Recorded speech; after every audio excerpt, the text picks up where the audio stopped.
Welcome everybody back to Boost in Motion, guys, and today we're gonna talk about it. Should you guys purchase a Nissan GTR in 2023? We're gonna look at the analytics. But before we get into the video, first thing, shout out to my whole Boost in Motion family. Thank you guys for always hitting the like button. Thank you guys for your support. And thank you for watching those ads too. Watching those ads definitely helps out the channel. And if you're new to the Boost in Motion channel, I am Boost in Motion. I'm a Nissan Infiniti enthusiast, car enthusiast. Also, I report the news. But today we're gonna specifically talk about it. Short answer. Should you buy a Nissan GTR in 2023? And we're going to look at some analytics, but in my honest opinion, I think you should buy a Nissan GTR, but which year? So we're going to take a look at some of the information. So we already know in the last 2 to 3 years, from 2020 to 2023, the market isn't the usual market. We understand there was free money. We understand there was supply chain shortages. We understand there was pretty much capitalism, supply and just demand, right? So Nissan GTR prices have risen a lot from 2019, 2020, all the way up to currently mid 2022. And what I have seen in the last 6 to 9 months is GTR prices are coming back down on the used car market. But we need to find out specifically what years do we want to eye on, because at the end of the day, I don't want you guys losing money and I don't want you guys paying too much. So let's go. Let's look at some analytics. So first thing, this analytics is going to come from Car Gurus. I love using Car Gurus because they're one of the only sites that keeps the price trends of vehicles or retail prices. One of the few, and I don't know why other car sites don't do this. And I think it's a good analytic because it allows you to know where the market is headed. Just like I'm in stocks, I've been in crypto. I'm not really a fan of crypto, but I'm in stocks. You need to see the price trends and where something's headed. And cars are a little bit easier to deal with than stocks, so it kind of lets you know where you should actually aim your ball at. All right, so I put the start date from 1/6/2011, right? So that gives us a 12-year gap. Now, let's look at the 2009 Nissan GTR. This is the first year model. Was it the CBA and is it DBA? Now, historically, the Nissan GTR came out for about $70,000. And through the years, all the way up until about 2019, I don't want to use this 2020 metric here. There's a 12, 7, 12, 19. You can get a Nissan GTR 2009 on average for about $53,000. I remember looking for GTRs around this time. I think I even have a video on my channel. I don't know if I put a link above, looking at prices of GTRs or talking about it, and I could have scored a GTR for like mid 40s. They had 2009 GTRs in the mid 40s. So don't tell me that these prices were not going down. They did. They did go down. Yes. Did mileage affect it? Yes. Did some reliability, that were there always a newer model? Yes. But prices historically were going down, right? Now, let's use an example of a 2014 model. I believe that's when they had a little bit of an update and change, right?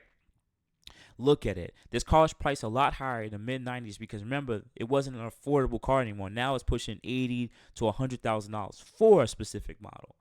From 2014 to 2018, you could have picked up a one for $65,000. And up until right around 2020, on average, the price was still about $65,000 to $70,000 retail value, right? Now, let's use the model that everyone cares about the most, the 2017 model. The 2017 model is the one that had the newer bumpers. It was more comfier. This is the one that people necessarily more identify with because it looks a little bit newer, right? So those cars historically were about $100,000. And I know for a fact, before the pandemic, or before we dealt with, guess what I did? In 2019, I was looking for GTRs. I came across 2017 models, and they were in the $70,000 territory, mid 70s. And I'm not wrong here. Right now, it doesn't show it, but I've seen them in remember, this is the average price. So there's models that are below it and there's models above it. And the average price right around was about 90,000. I remember seeing some in the high 70s and 80s, and they usually were the higher mileage examples. But on average, the 2017 models were going for about $90,000. And even in 2020, when the things started getting bad, they were dipped into the 80s a little bit on average price. So you could essentially picked up a 2017 model for probably in the mid 70s or $80,000 territory. Cool. Okay. Now, knowing this information, right? Which model should you choose to actually get? Because if you put up a 2009, 2014, and you even put up a 2021, right? The prices after 2020 are historically high. 2021's 165, 119, 2014, 2009 at about 70,000 right now. Which ones should you buy? Cool. So I'm going to make a change to the metric here. This is what I'm going to do. I'm going to put in 2018, right? And we're going to update this chart. And what we're going to do is this. I want you guys to purchase the GTR that is close to its pre-pandemic levels. What do I mean by that? So if you want a 2009 GTR, right, we can see in the last 90 days that the price of a 2009 has went down 3%, and year over day it went down 3%, and even in the last 30 days it went down 4%. So if you were aiming to get a 2009 GTR, right, the pre-pandemic level was right around 60 grand. Right now it's about 70 grand. I would say try to haggle and find some low mileage examples that are in the mid to low 60s. You're not going to lose money on this car. But if you're paying $80,000 for a 2009 GTR, you will be losing money on this car because the retail value is just not there. Anything that happened in the last 2-3 years is just inflated, guys. I know the GTR is a car that there's always a guy getting a new job has always wanted to own a GTR, and they only making so much of them. I get it, but the prices are still going to come down because it's still technically a 2009. And knowing where it was before and what was going, it always makes this correction. And we're going through a correction now in the last 6 months. It's going to take some time. So if you can wait, wait.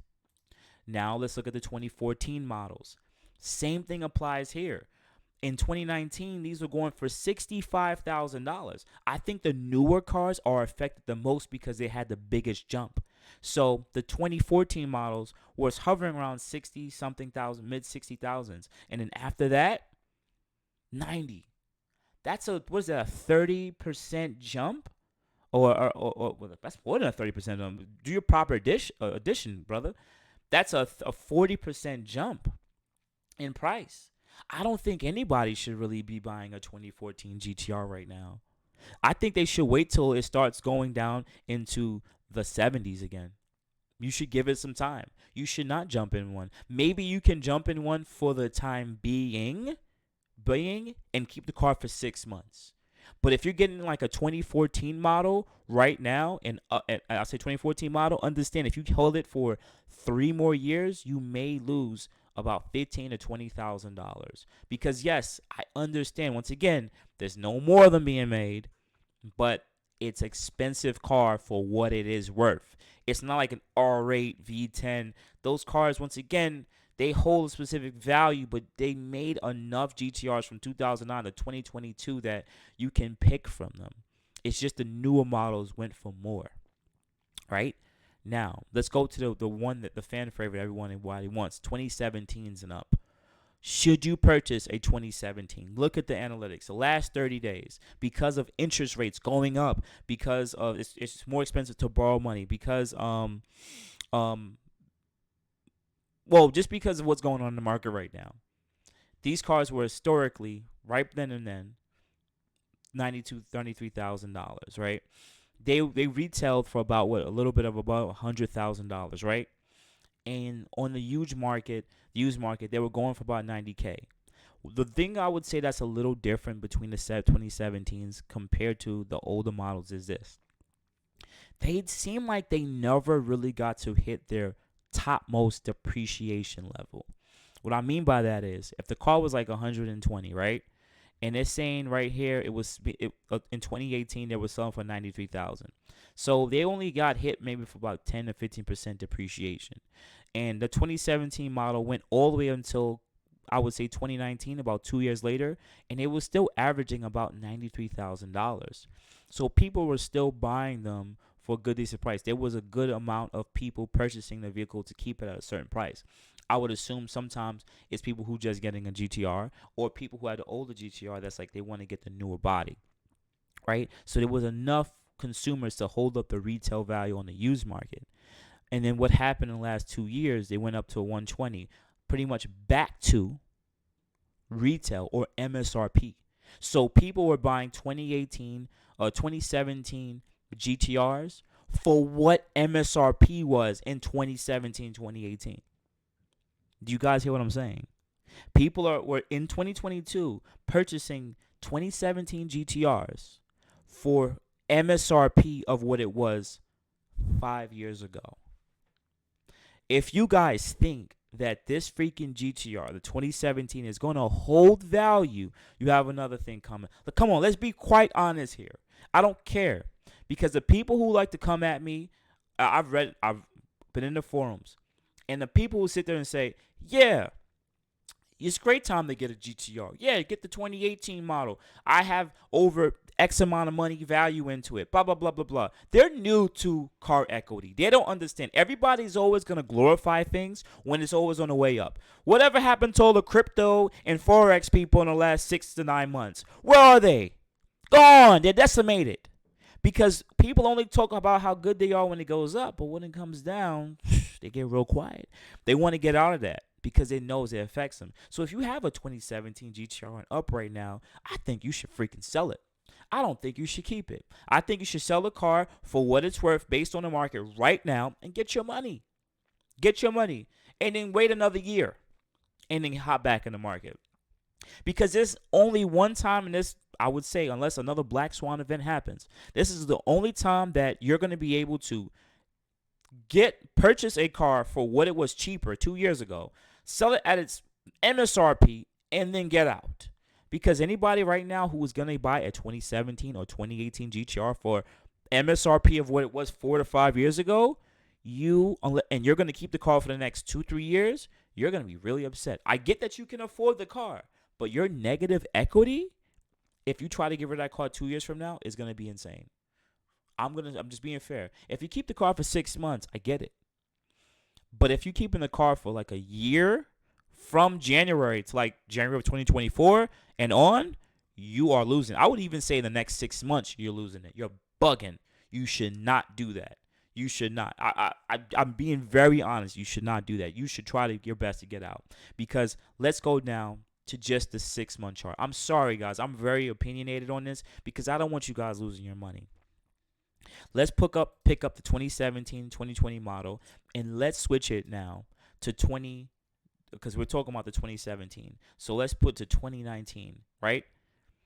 Just 4 years ago. 4 years ago. Look at that. Look how the prices went up for the blue one. The blue one. They went up. 115. The 2020s. Look at the price. 125.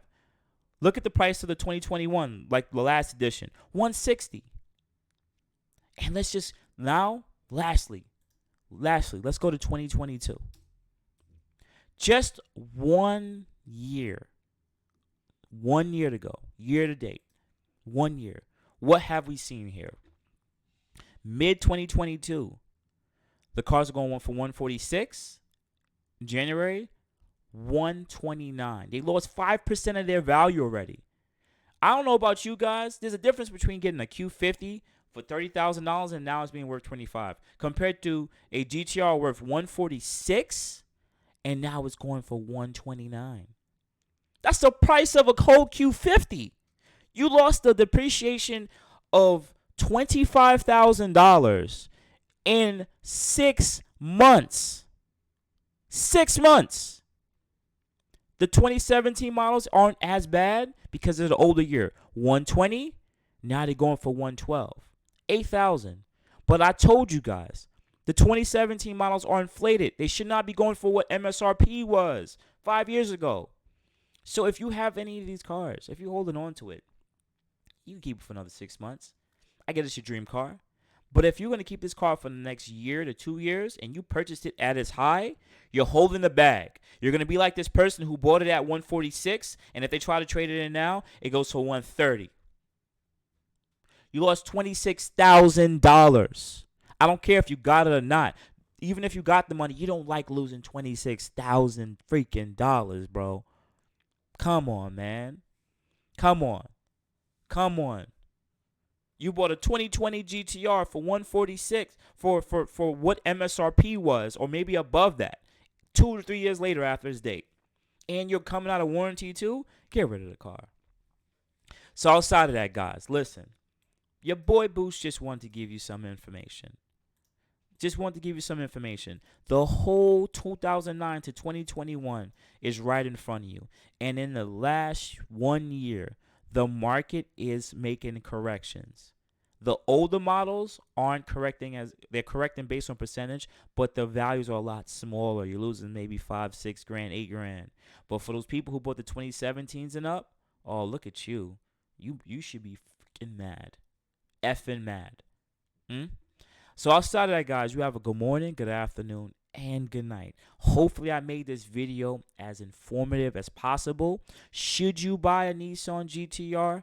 Yes, but only if you're getting it at the correct price. You're aiming for a price that's very similar to pre-pandemic levels, because you're not losing money on the car. I don't care about those people going to say never buy cars because they're depreciation assets. I get it. But there is a way to purchase these high-end cars at the right price where you have a minimal amount of chance of losing money, because it's going to take over a long time to see a 2009 GTR back at $45,000. It's going to take a while. And at least you can get in the car, drive it for a year, maybe 2 years, and then get out with a minimal loss of depreciation, period. So outside of guys, you have a good morning, good afternoon, good night. You can add me at boostinmotion IG, Facebook. Also, you can send me email at boostinmotion@gmail.com. Otherwise than that, guys, I appreciate it. You guys have a good day. Thank you.